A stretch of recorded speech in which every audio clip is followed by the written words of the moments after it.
550 वर्ष जगाचा बाप, सर्वांचं श्रद्धास्थान, ब्रह्मांडाचा धनी रावटीत होता. किती? 550 वर्ष. हे आम्हाला लांछनास्पद होतं. एकाच वाक्यात सांगतो, हिंदूंच्या हिंदुस्थानात हिंदूंची देवता बंदिस्त. याच्यापेक्षा काय लांछन होतं हिंदूला? तो दिवस यावर्षी उजाडला 22 जानेवारीला आणि जगाचा बाप महालात गेला. हे आनंदाचं वर्ष असल्यामुळे मी या अभंगाची निवड केली. राम जन्म झाला आणि राम राज्य आलं असं कुठेच नाही. 4 गोष्टी लक्षात घ्या. रामायण तर पाठ आहे तुम्हाला. रामाचा जन्म झाला, मग सज्जनाची संघटना केली, मग दुर्जनाचा नायनाट झाला आणि मग रामराज्य आलं. या 4 गोष्टीत अख्खं रामायण आहे. रामजन्म, सज्जन संघटना, दुर्जन नायनाट, रामराज्य. तुम्ही लक्षात घ्या. सध्या दुर्जनांचा प्रभाव का? याचं उत्तर आहे सज्जनांच्या संघटनेचा अभाव. म्हणून दुर्जनाचा प्रभाव, सज्जन एकत्रित येत नाही. आणि ही बिमारी रामप्रभूच्या वेळेस होती, आताचीच नाही.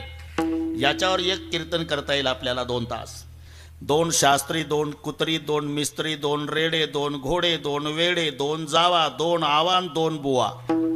या 9 लोकांचं पटत नाही. दत्तगिरी महाराजांनी बरेच बुवा इथं व्यासपीठावर आणले, ही त्यांची किमय आहे. नाहीतर 2 बुवा शक्य नाही. त्याही वेळेला प्रसिद्ध 2 बुवा आहे. एक वसिष्ठ, एक विश्वामित्र. हे 2024चं नाही सांगत, श्रीरामाच्या वेळीची बिमारी सांगतो. 2 साधूचं पटत नव्हतं, विश्वामित्राचं आणि वसिष्ठाचं. एवढं विकोपास गेलं, एवढं विकोपास गेलं की कितीतरी लेकरं वसिष्ठाचे विश्वामित्रानं मारले. असे दोघं एकमेकाचे वैरी, पण दोन्ही महात्म्याला एकाच व्यासपीठावर आणून बसवलं ते श्रीरामानं. मी यासाठी आपली वेळ घेतो. पहिली केली असेल ती सज्जनाची संघटना. राजे जनक आणि राजे दशरथ व्याही झाले, याला कारण श्रीराम आहे. म्हणजे राम जन्म झाला, मग पहिलं काम केलं सज्जनाची संघटना, दुसरं काम झालं रावणासारख्या दुर्जनाचा नायनाट, आणि मग आलं रामराज्य. एवढं लक्षात घ्या. तर राम जन्म झाला, रामराज्य आलं नाही. सगळी कथा आता इथे पूजनीय महाराजांच्या तोंडून आपण ऐकलेली आहे. पुन्हा तेच तेच सांगणं म्हणजे भर पावसात मोठ धरणं आहे. राम रावण युद्ध 87 दिवस चालू होतं. त्याच्यात 15 दिवस थांबलं होतं. 87 दिवस.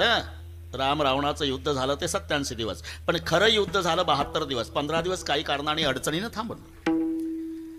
माघ शुद्ध द्वितीया युद्धाचा प्रारंभ, संपलं चैत्र वद्य चतुर्दशी. लक्षात राहत असेल तर पहा, मी सांगतो. माघ शुद्ध द्वितीयेला युद्ध सुरू झालं. माघ महिना पुढे ते डिसेंबर जानेवारी नाही, हे तेव्हा होतच नाही. माघ महिना संपल्यावर फाल्गुन, म्हणजे फाल्गुन शुद्ध द्वितीयेला 1 महिना झाला. चैत्र शुद्ध द्वितीयेला 2 महिने झाले. 60 दिवस. तिथून पुढे पौर्णिमा, बरोबर आहे. द्वितीयेपासून ते पौर्णिमा, त्या दिवसाचा हिशोब करा. 72 दिवस. आणि मग चतुर्दशी पर्यंत चाललं ते 15. असे 87 दिवस लढाई चालू होती. 87 दिवस. त्यात 15 दिवस थांबून होतं. 72 दिवस युद्ध झालं. 72. रावणाची एक विचित्र उत्पत्ती सांगतो 2 मिनिटामध्ये. रावणाची आजी आणि रावणाचा आजोबा, बरं का. आजी कुमारी, आजोबा ब्रह्मचारी. हे ऐकताना नवल वाटेल तुम्हाला. आजीचंही लग्न नाही ना आज्याचंही नाही. अरे मग हे झालं कसं? 1 मिनिटात सांगतो. 1 मिनिटात. आणि किती मिनिट वाढू द्या, वेळेत पूर्ण करतो. अजिबात टेन्शन घ्यायचं नाही. ब्रह्मदेवाचा पुत्र पौलस्त्य. पौलस्त्याने केलं वेदाध्ययन आणि वेदावर प्रवचन पौलस्त्य मुनी करायचे रोज. पण त्यांची पद्धत होती, प्रवचनाला बसले, तासभर प्रवचन असायचं, पण बसले की डोळे बंद करायचे. तास संपल्यावर डोळे उघडायचे. आणि श्रवणाला 2 पार्ट्या, राजकन्या, ऋषिकन्या.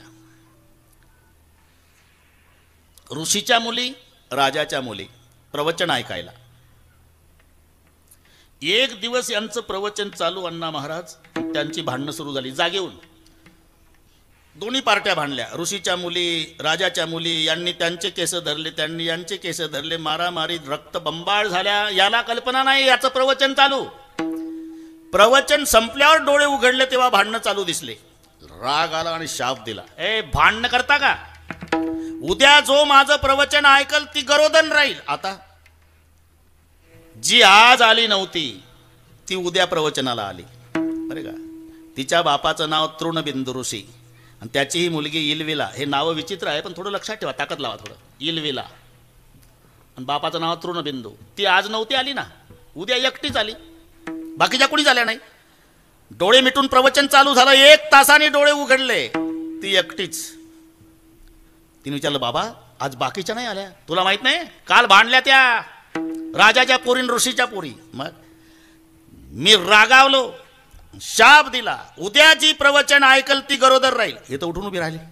बाबा मी तर ऐकलं प्रवचन, गरोदरच राहशील, पण काळजी करू नको, महान तपस्वी तुझ्या पोटी जन्माला येईल, ते विसरवा मुनी. म्हणून इलविलाईचंही लग्न नाही आणि पौलेच त्याचे नाही, म्हणून आजा ब्रह्मचारी आजी कुमारी. इथपर्यंत आलो आपण.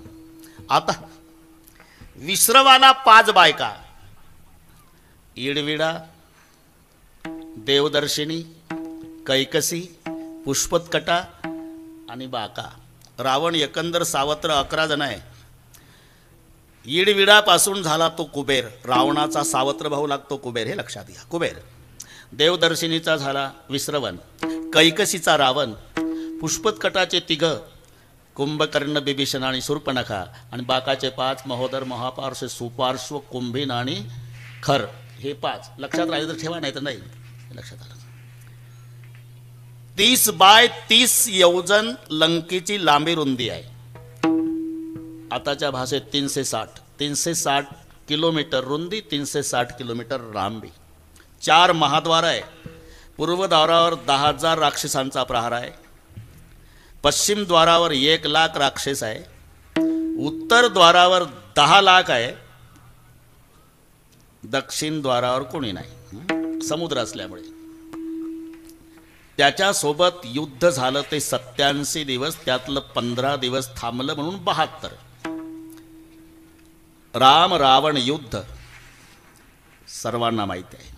युद्ध संपलं आणि रामचंद्र प्रभू लक्ष्मणाला, लक्ष्मणा आठवतं का रे तुला? अरे आपला भाऊ भरत चित्रकूटावर आला होता, रडत होता, दादा गावला चाला, दादा गावला चाला. शेवटी मी पादुका दिल्या, त्यानं त्या पादुका डोक्यावर घेतल्या आणि डोक्यावर पादुका ठेवून रडून म्हणाला, जातो दादा, पण 14व्या वर्षाच्या शेवटच्या दिवसाच्या सूर्यास्तापर्यंत वाट बघील, तुम्ही आला नाही तर समजायचं भरत मेला.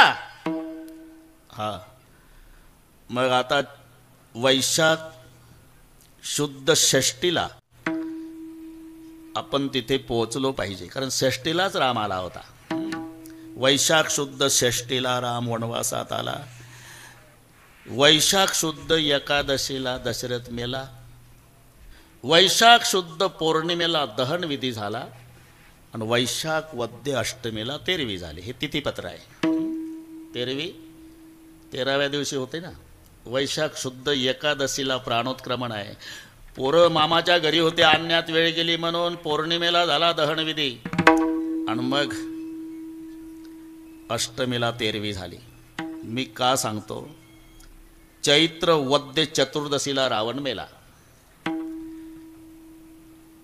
अमावस्या झाली, मग प्रतिपदेला दहनविधी केला, वैशाख लागला.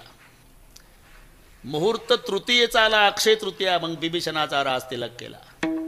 मग आली चतुर्थी आणि मग हिशोब केला, दिवस 2 राहिले, आपण पोहोचलो पाहिजे. मग पुष्पक विमान. विठ्ठल विठ्ठल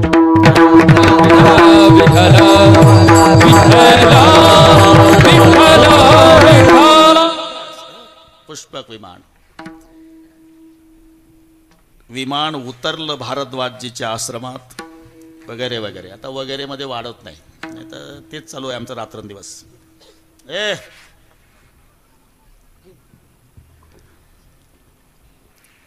माझ्या भरताला संदेश द्या हनुमानजी, दुपारपर्यंत तुमचे बंधू राम येणार आहेत म्हणावं.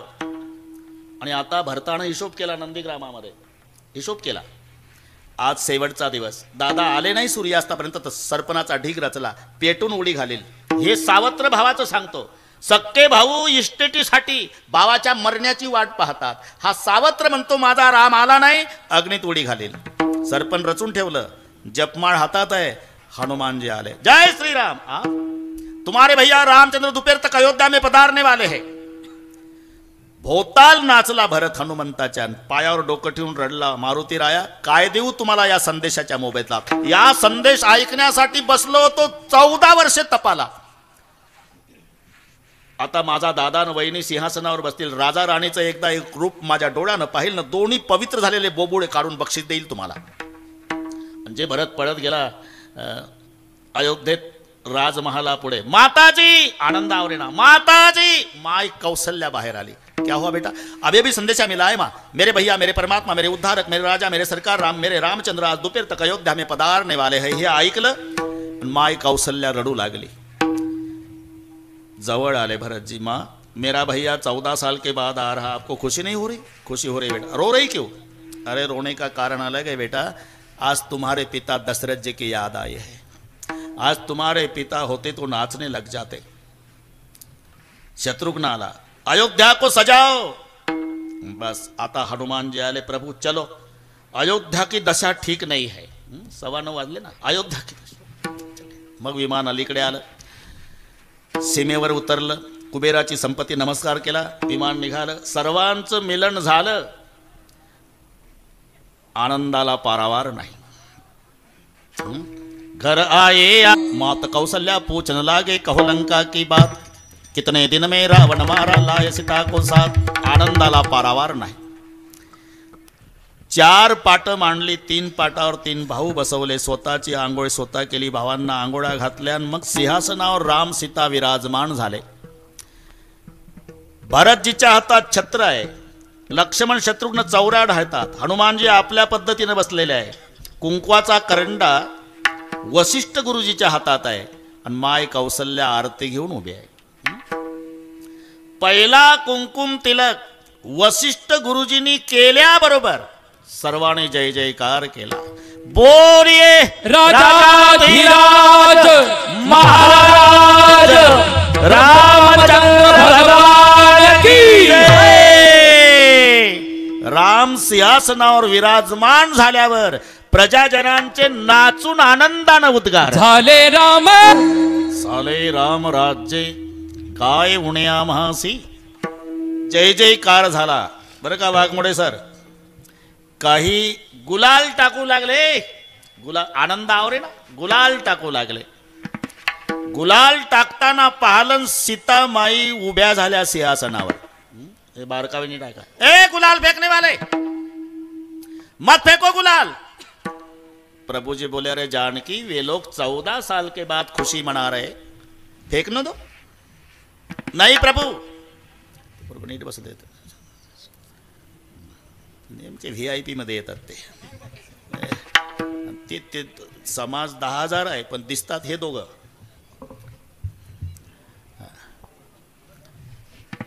ठीक आहे ठीक आहे, मोठी माणसं घेऊन असं बस. हां बरं ठीक आहे. नेमकं एक चुकीची पद्धत आहे ती.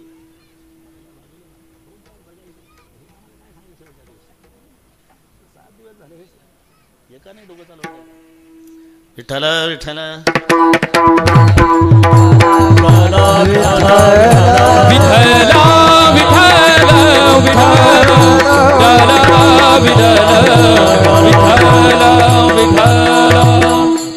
मात फेंको गुलाल. अरे फेंकने दो जानकी, ये 14 साल के बाद वे लोग खुशी मना रहे.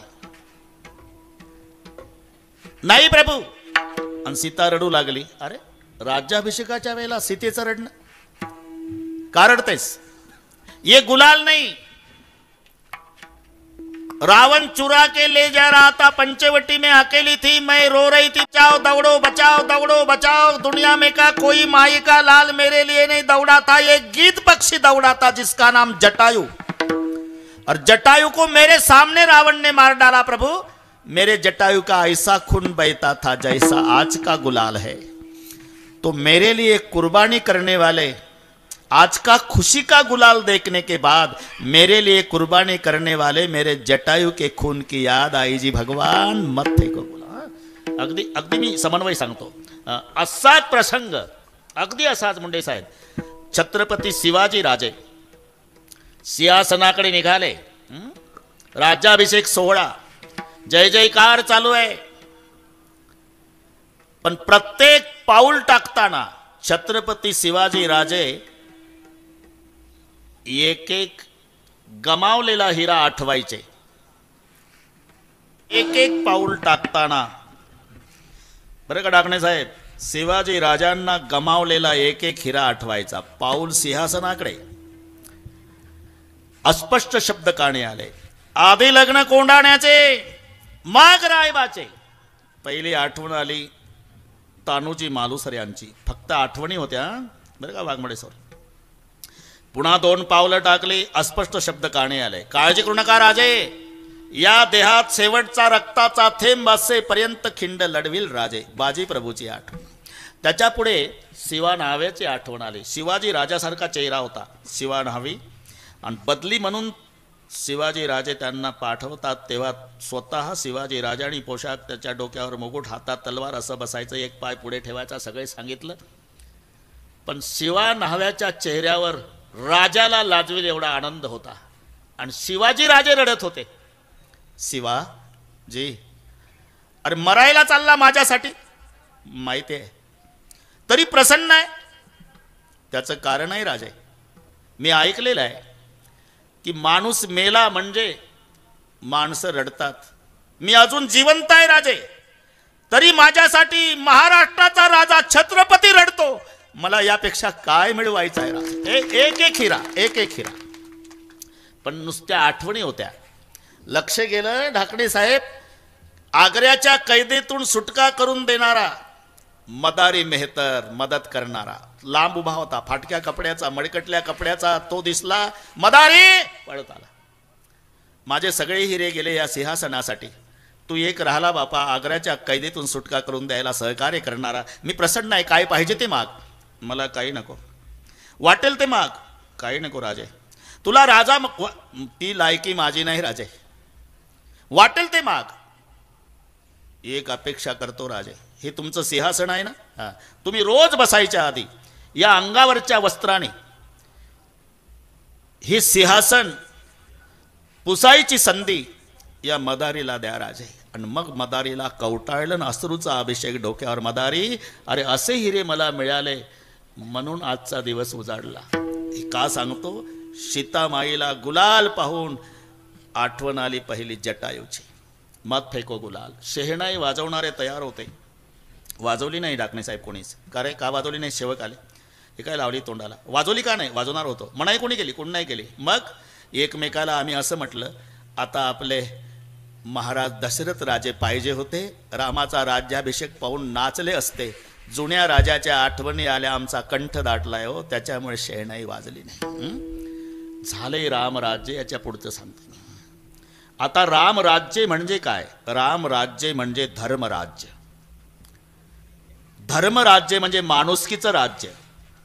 धर्म एवढा संकुचित नाही वाघमोडे सर, माणसानं माणसासोबत माणसासारखं वागणं याला म्हणतात धर्म। आणि त्या धर्माची सुरुवात घरी झाली पाहिजे तर टिकतो देवळापर्यंत।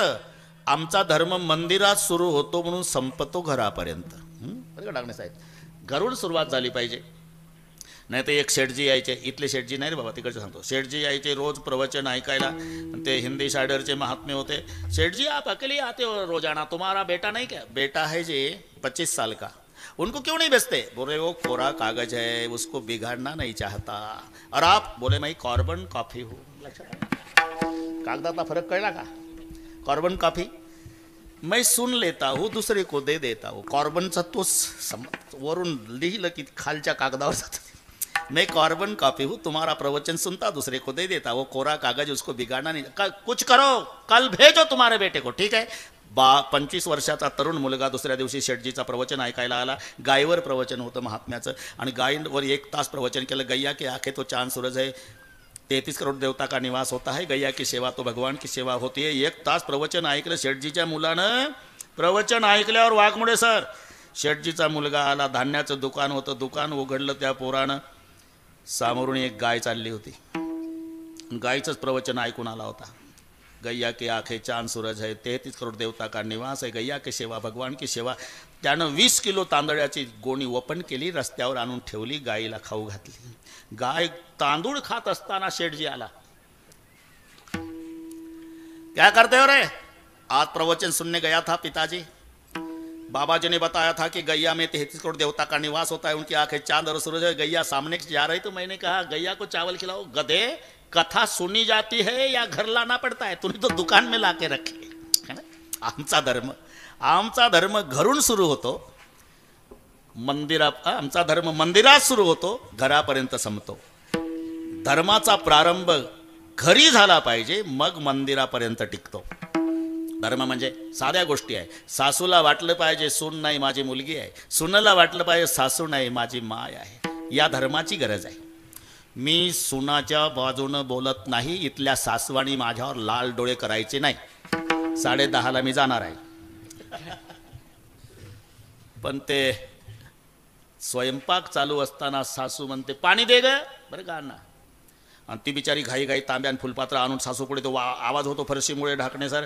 मग सासू म्हणते आदळून कशाला देतेस, जाय घेऊन. सारखी आदळ आपण. अहो सासूबाई आदळून नाही, ते चपाती करपल तव्यावर म्हणून घाईनं ठेवलं. नकोच मला सारखे आदळ आपट. आता अशा सासूचं सुनही काय करल. बरं ठीक आहे सासवांनो, तुमचंच बरोबर आहे. आदळून जेवायला देऊ द्या, आदळून पाणी देऊ द्या, आदळून अंथरून पांघरून जन्मभर आदळ आपण सुनेला करू द्या. पण हे लक्षात ठेवा, मरायच्या वेळेला सासूचं डोकं मांडीवर घेऊन 2 चमचे पाणी सुनच पाजणार आहे. मुलगी दिल्लीला आहे, सावडायचा कार्यक्रम संपल्यावर 3 दिवसांना येणार आहे. मग जिच्या हातून 2 चमचे पाणी पिऊन तिच्या मांडीवर डोकं ठेवून प्राण सोडायचा आहे, त्या सुनेला मुलगी मानली तर काय बिघडल. आणि मुलीला 25 वर्षेच आईकडे राहायचं आहे, जन्म सासूकडे काढायचा आहे. मग सासूला माय समजलं तर एका वाक्यात सांगतो, ज्या दिवशी सुनेला वाटेल सासू नाही माझी माय आहे, एकही म्हातारी वृद्धाश्रमात जाणार नाही. ज्या दिवशी सासूला वाटेल सून नाही माझी पोटची मुलगी आहे, आमच्या देशात एकही सून रॉकेल वतून पेटणार नाही. या धर्माची गरज आहे. त्याची सुरुवात घरी झाली पाहिजे तर मंदिरापर्यंत टिकतो. म्हणून रामराज्य याचं नाव माणुसकीचं राज्य, नाम धर्मराज्य. झालंय रामराज्य. काय उण्या मासी. आणि जिथे धर्मराज्य असतं तिथे सगळ्या गोष्टीची अनुकूलता आहे. ही वेगळे सांगण्याची गरज नाही. लक्षात ठेवा. पहिला परिणाम धर्माचा पावसावर होतो. अधर्म झाला तरी त्याच्यावर परिणाम, आणि धर्म झाला तरी परिणाम. धर्म झाला तर पाऊस वेळेवर पडतो, आणि अधर्म झाल्यावर घाबरत घाबरत पडतो. संच मस्त आहे. मेघ पडे भीती, पिके सांडी येली क्षिती. भीती म्हणजे पडू का नको, पडू का नको, पडू. जेवढा माणूस पुढे चालला त्याच्या पुढे निसर्ग चालला. माणसानं ड्रीप सिंचन केलं, आता त्यानं वरूनच ड्रीप केलं. श्रावण महिनाभर पाऊस पडतो तरी कांजीचा सदरा भिजत नाही. मेघ पडे भीती. भीती म्हणजे घाबरत, पडू का नको, पडू का नको, पडू का नको. आणि तो घाबरत घाबरत पडत असल्यामुळे पिके सांडेली क्षिती. पहिला परिणाम पावसावर, नंतर पिकावर. याच्या उलट बोलायचा त्याला अभंग लक्षात आला तुमच्या. पण हे अधर्माच्यामुळे काय होतं. आणि जिथे धर्म आहे, थोडंसं महाभारतात नेतो तुम्हाला, लगेच भारतात येऊ, वेळेत होईल सगळं. भारतात येऊ, फक्त महाभारतात असू दे. महाभारत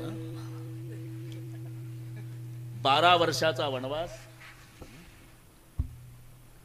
1 वर्षाचा अज्ञातवास. वाढवत नाही. अज्ञातवासामध्ये जर शोधलं तर पुन्हा 12 वर्षे वनवासात जाऊ असं पांडवांनी लेखी दिलं होतं. पण अज्ञातवासाचं वर्ष संपत आलं तरी पांडवाचा तपास लागेना. 12 महिने झाले, 8च दिवस शिल्लक राहिले. दुर्योधनानं तातडीची मिटिंग बोलवली. मिटिंगचे अध्यक्ष भीष्माचार्य.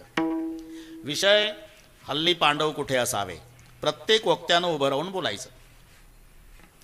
आमच्या मते पांडव बीड जिल्ह्यात, बसा खाली. दुसरा उठला.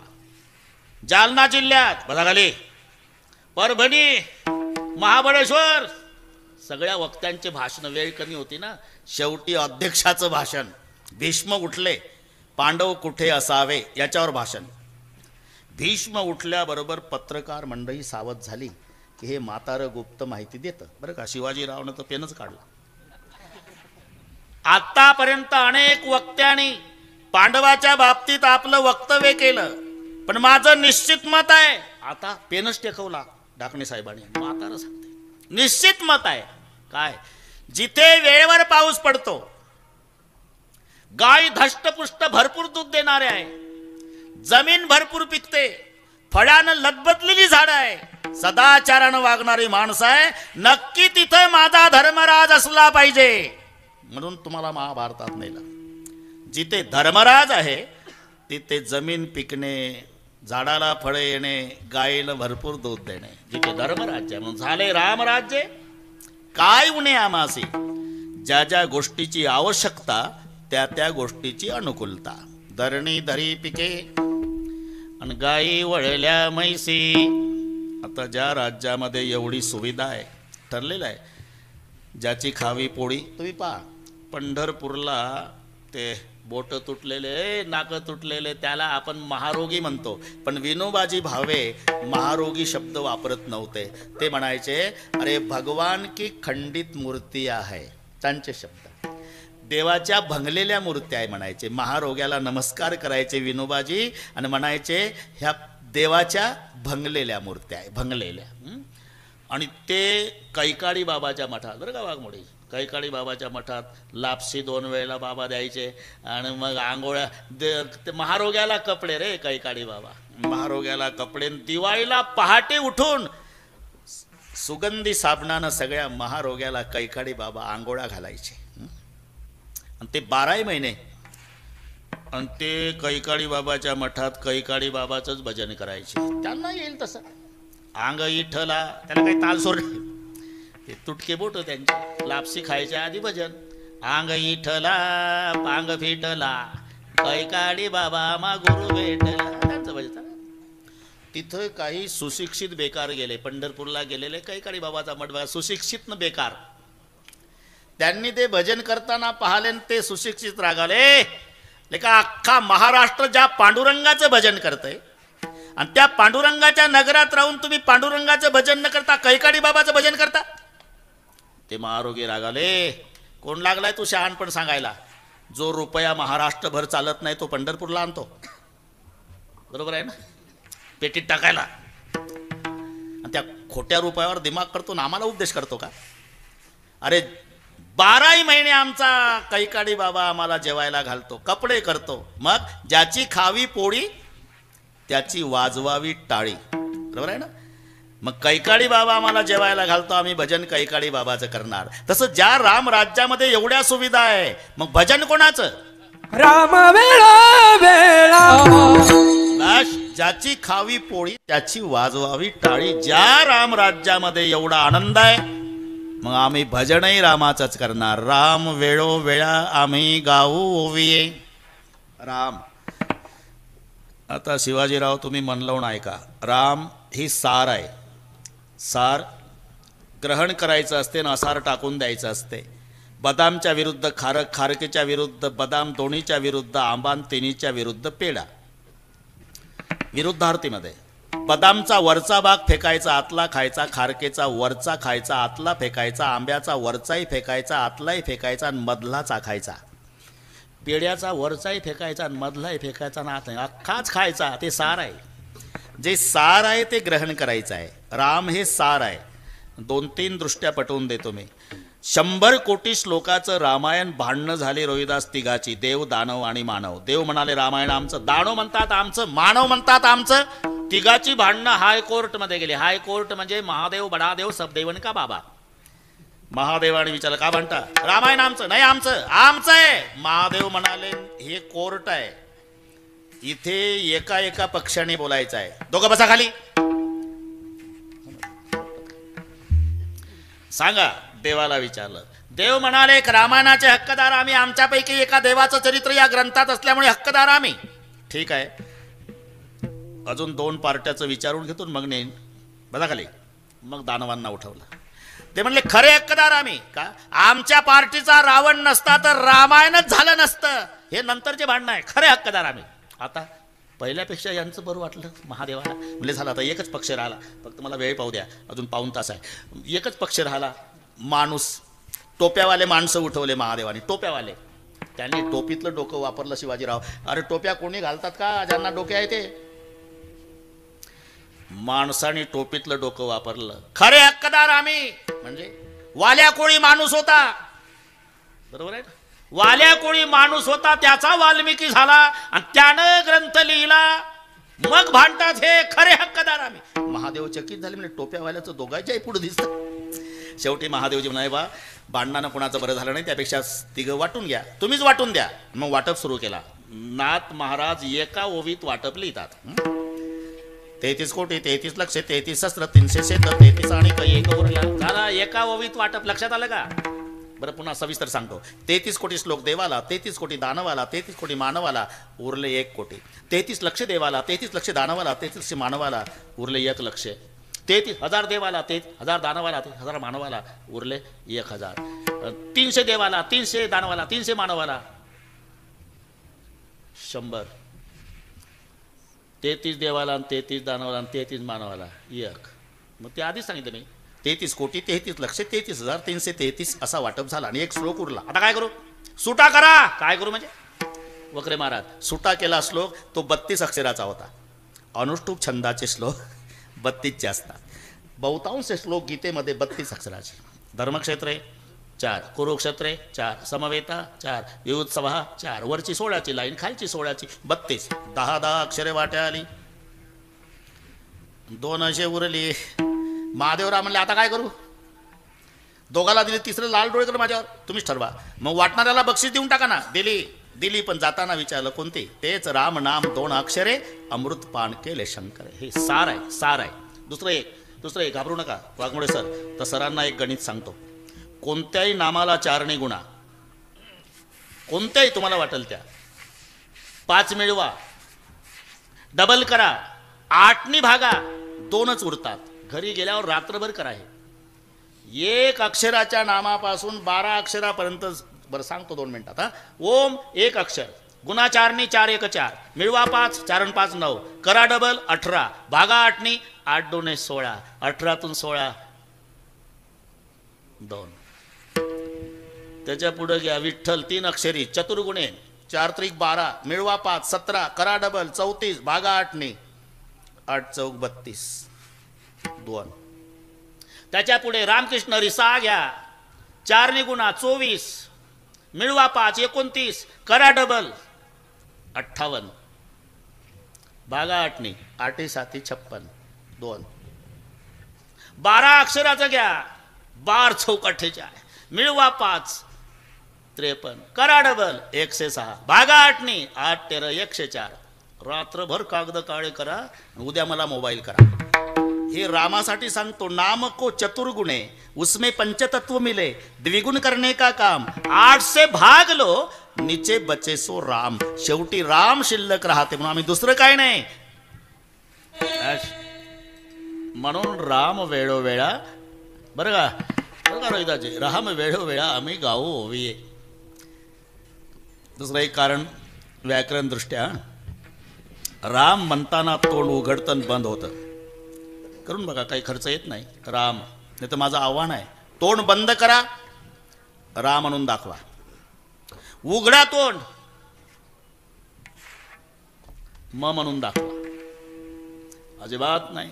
किती ताकदवान पैलवान असू द्या, उघड्या तोंडानं त्यानं म म्हणून दाखवा, तोंड बंद करून रा म्हणून दाखवा. नाही जमात. राच्या वेळेला उघडायचंच, मच्या वेळेला बंदच करायचं. राच्या वेळेला तोंड उघडल्या गेलं की आतलं पाप बाहेर जातं, आणि लगेच घुसलं तर अरे घुसल कसं, मन गेट बंद होतो. हे राम शब्दातली मजा. रकार उच्चार मात्र बहिर निर्याती पातकम. राचा उच्चार केला ना आतलं पाप बाहेर गेलं, मग ते घुसू नये म्हणून म शब्द असतो कपाटवत, ते तोंड बंद होतं. त्याला एक कारण आहे, कारण सर्वांना माहिती आहे. कचट तप. बरं का शिवाजीराव, असे 5 वर्ग आहे. हे क ख ग ग नाही घ्यायचं, उभं कचट तप. अण्णाजी आपलं पहिलं वर्ष व्याकरणाचं क च ट त प आणि स्थानं कंठे तालवे दंते मूर्धन्य आणि वष्टे ही 5 स्थानं आहे. कचं कंठेच आहे. तुम्हाला मजा पाहायची असेल तर इथं बोट ठेवा आणि पहिली लाईन मनातल्या मनात उच्चारा. तुमच्या बोटाला स्पंदन जाणवेल. क ख ग घ ही सगळी लाईनीतून बोट जरा हळूच ठेवा. अजून अर्धा तास कीर्तन ऐकायचं आहे. जोरात दाबू नका, फक्त उच्चारा फक्त. हे पहिली लाईन कंठे आहे. कंठे आहे. जेव्हा संबंध दाताशी येतो ते दंते आहे. तथ दध न किती ताकद लावून धक्का मारते जीभ आतून दाताला. त थ द ध न पूर्ण लाईन हे दंते आहे. जेव्हा टाळूला स्पंद टाळू हे तालव्य आहे. ट ठ ड ढ न वरच्या टाळूला जेबेचा स्पर्श आहे. ट ठ ड ढ न अगदी जवळ आहे. तुम्ही मजा पहा. बाणाचा न नळ्याचा न उच्चार तर सारखेच आहे ना, पण भानगड काय आहे? नळ्याचा न उच्चारा तर जीभ दाताला स्पर्श करणार. बाणाचा न उच्चारा अजिबात दाताला लागत नाही टाळूला. इतकं जवळचं आहे ते. करून पहा तुम्ही. ट ठ ड ढ न दाताशी संबंध नाही. त थ द ध न दाताशिवाय उच्चार नाही. हे इथंच आहे जवळ. इतकंच अंतर आहे. एवढंच अंतर आहे. तसं प फ ब भ म हे वष्टे आहे. वष्टी स्थानातलं म राच्या पुढे आल्यामुळे रा म्हटल्याबरोबर तोंड उघडतं आणि म म्हटलं की बंद होतं.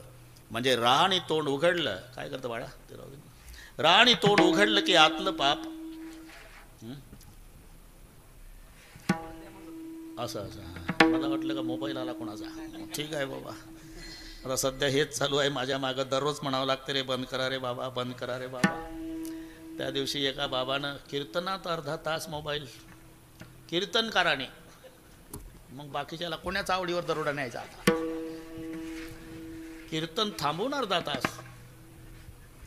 महत्वाचं होतं. मग पहिलं बंद करायचं मग कीर्तन करायचं आहे का नाही. महत्वाचं येईल ना नंतर 9:30 10:30ला असं आहे. नाही तुम्ही स्वरासाठी पाहिला, पण मला वाटलं ते तर रात्रंदिवस येतं डोक्यात. कठीण जातं. सध्या फार मोठी पूजनीय मोरारी बापू म्हणतात आता कलियुग घुसला मोबाईलच्या द्वारा. ते कीर्तन ऐकू देत नाही, तिथून उठवते त्याला. एवढंच आहे, पण चालू कीर्तनातून उठवते आणि बाहेर नेते.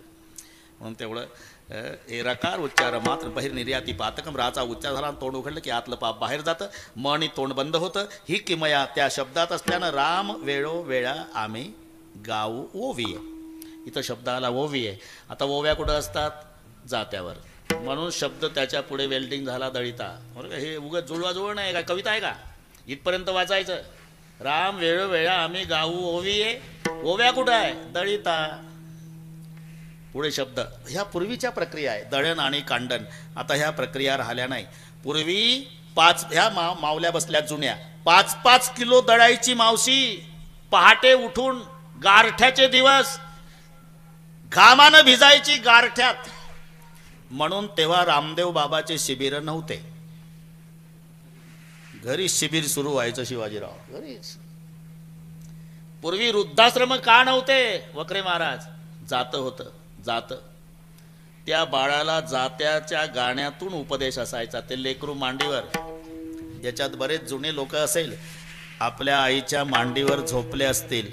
थंडीच्या दिवसात माय दळायची, मध्येच रडायचं लेकरू, तरी दळण थांबवता येत नव्हतं तिला. पीठ नाही ना स्वयंपाकाला. एकाच हातानं जातं ओढायची आणि एका हातानं बाळाला थापटायची आणि थापटून म्हणायची आता निजला माझ्या राजा, मोठा होशील, तुझं लग्न होईल, बायकोचं ऐकशील आणि या मात्रेला हाकलून देशील. गाण्यातून नको रे म्हणू पुता मायले येडी जाती, तुला रे जन्म द्या अस्तुरी कुठं होती. ते ऐकायचं. हे ओविता ओवी आहे दळिता. इथं चाललंय आपलं. इथपर्यंत आलो. अजिबात टेन्शन घेऊ नका, बरोबर करतो. मातेचे उपकार काय फेडशी येड्या जीवा, अरे मांडीचा चौरंग नेत्राचा केला दिवा. मरेपर्यंत विसरत नव्हते लेकरा आईला. जात होतं. म्हणून सगळे काम करत असताना सुद्धा दळिता कांडिता, दळिता कांडिता अन तुझं गायीन अनंता सर्व कार्य करता अरे बोला. म्हणून राम वेळोवेळा आम्ही गाऊ ओविये. त्यासाठी काम बंद ठेवणार नाही. दळण चालू असताना, कांडण चालू असताना सुद्धा दळिता कांडिता, जेवण करताना सुद्धा जेविता गे बाई ये का. ज्या राज्यामध्ये ही अनुकूलता ज्याच्यामुळे आम्ही त्या रामाचं भजन करणार. आपण एकदा स्वप्ने ही दुःख कोणी न देखे डोळ्या, दुःख ते कैचे नये स्वप्नासी, स्वप्ने ही दुःख कोणी न देखे डोळ्यान, फायदा नामाच्या गजरे भय सुटले कळी काळा. येम धर्माने एकदा यादी दिली. जा रे आपलं ग्राहकांना. येम धर्म सांगित होता तुम्ही जावे मृत्यू लोका पुलाला लोकची तुका ती तुकाय आणावा. ओळखायचे कसे?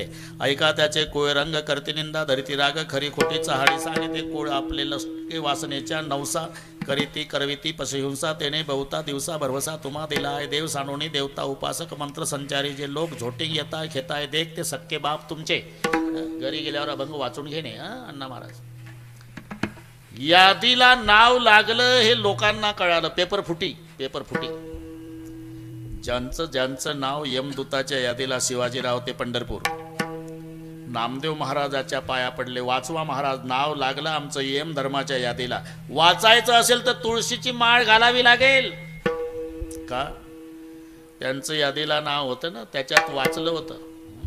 जे न घाल ती तुळशी माळा गोपी चंदन लावी ते टिळा.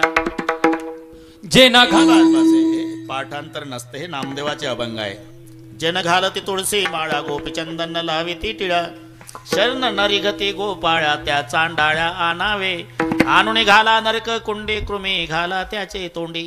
पूर्वजा सहित देऊनी बुडी अंगी सांडस लावावे. म्हणून माळ घालावी लागेल. माळ 2-2 घालतो महाराज. 2-2 माळा घातल्या शिवाजीराव. आणि ते यमदूत आले गावात. अमुक अमुक पंढरपूर, अमुक अमुक पंढरपूर, अमुक अमुक पंढरपूर. वंडरफुल म्हणाले. हे तर कधी कीर्तनात जातात पंढरपूर. तिथं यमदूत आले बरं का वाघमोडे सर. हे नवीन माळकरी मुंडे साहेब नामदेवाच्या दिंडीत होते.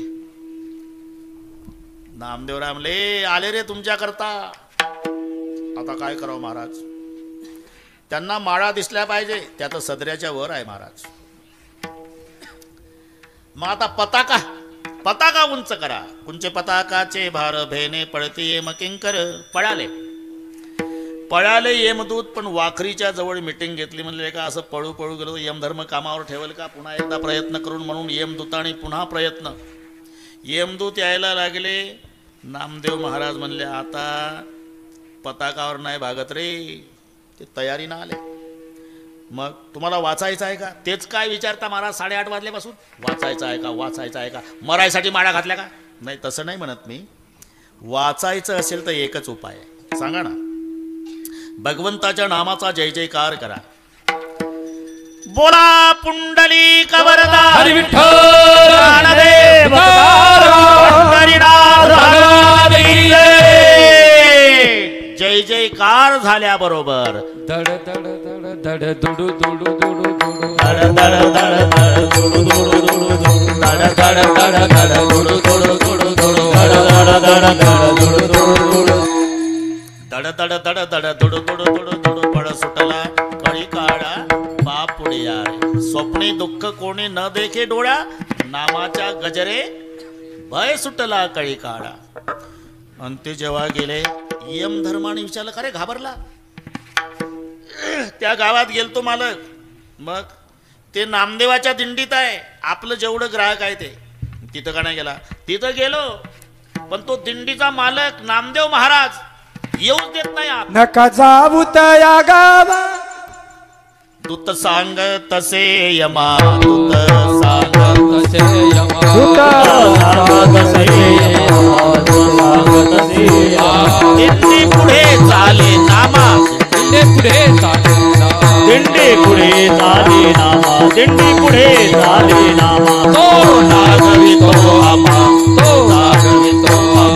तो नागवितो आमा. तो नागवितो आमा. विष्णुदास मनोलिया. विष्णुदास मनोलिया. विष्णुदास मनोलिया. विष्णुदास मनोलिया. सांगत से यमा. दूत सांगत से यमा.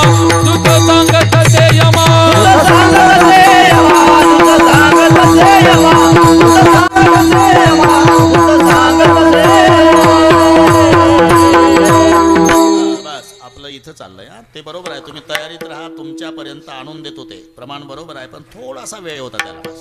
हे चाललंय तो दिंडीचा महाराज नामदेव बाबा येऊ देत नाही ना आत. दूत सांगत असे यमा, दिंडी पुढे चाले नामा, तो नागवितो आमा, विष्णुदास म्हणून या. बरं ते जाऊ द्या, ते करतात काय, त्यांनी तर 2-2 माळा घातल्या महाराज. काय बाता हाणताले का, दिंडीत गेले नाही तर माळा कशा दिसल्या, लांबून दिसतात, सदऱ्याच्या वर आहे प्रत्येकाच्या माळा.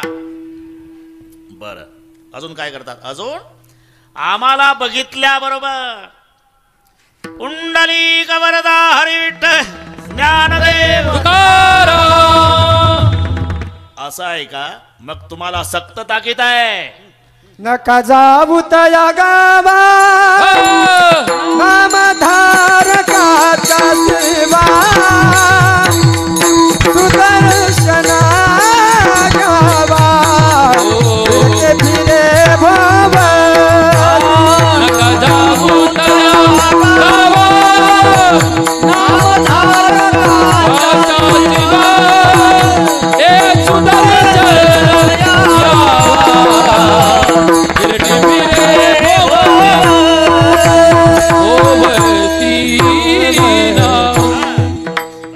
इतकंच अंतर राहिलं होतं. आता कसं वाटलं तुम्हालाच, बरं वाटलं असेल. नामाचा गजर करतात ना, मग प्रमाण आहे. यमधर्म सांगे येत होता, हा भंग आहे तो. यमधर्म सांगे येत होता, तुम्हा नाही तेथे सत्ता, जेते होय हरी कथा सदा घोष नामाचा. मग दुसरं चरण, नका जाऊ तया गावा नाम धारका, सुदर्शन यावा गिरटे फिरे. हे नामदेवाचं गोड अभंग आहे. बस नका जाऊ तया गावा. म्हणून नामाच्या गजरे भय सुटले कळी काळा. पुन्हा काय, पुन्हा हो हो हो आहे, बरोबर आहे. पुन्हा पुन्हा बरोबर आहे. पुन्हा काय हो नाही, मी नागपूरहून बोलतो, पुन्हा येईल म्हणतो. हे 10 मिनिट राहिले. आता काय चाललं हे, आत्यंतिक दुःखाची निवृत्ती आणि परमानंदाची प्राप्ती. सोळाने काम, सोळाने. व्यापारी पूर्वीचा काळ 10,000 रुपये, आताचे 10 लाख. व्यापाऱ्याला निघाला, कुंडाने गाठला शिवाजीराव, बांधला जंगलात झाडाला, पैसे नेले हिसकावून, गारठ्यात रात्रभर ते कुडकुडत होतं बांधलेलं. सकाळी स्नानाला एक साधू चालले होते. दया आली, कचा कचा कचा दोरी कापली आणि व्यापाऱ्याला बंधन मुक्त केला.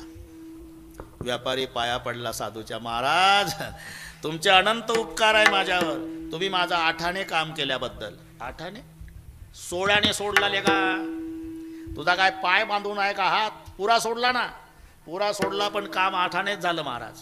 म्हणजे रात्री 10,000 चोरट्यानं नेले, तेवढे आणून द्या महाराज, मग काम 16ने. बंधनातून सोडवला, हे 8ने काम झालं, पण चोरट्यानं पैसे नेलेले आणून द्या म्हणजे काम 16ने. तसं रामचंद्र प्रभू 16ने काम करतो, म्हणजे सुखी तर करतोच, पण पुन्हा येण्या जाण्याची भानगड संपवतो. तुका म्हणे रामे सुख दिले आपुले, तुका म्हणे रामे सुख दिले आपुले, तुका म्हणे रामे सुख दिले आपुले, तुका म्हणे रामे सुख दिले आपुले, तुका म्हणे रामे सुख दिले आपुले, तुका म्हणे रामे सुख दिले आपुले, तुका म्हणे रामे सुख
एवढंच नाही, तया गर्भवासा येणे जाणे खुंटले, त्याची सरली यरधार. सगळ्यात मोठं दुःख म्हणजे जन्माला येणं आणि मरण. किती वेळा जन्मा व्यावे आणि किती व्हावे फजित. मग तो सगळी जन्माची कारण संपवतो. कारण जन्माचं संपलं की जन्म संपला, आणि जन्म संपला की मरण संपलं. तया गर्भवासा येणे जाणे कुंटले, ही क्षमता त्याच्या नामात असल्यानं राम वेळोवेळा आम्ही गाऊ ओविये. दळिता कांडिता जेविता गे बाई.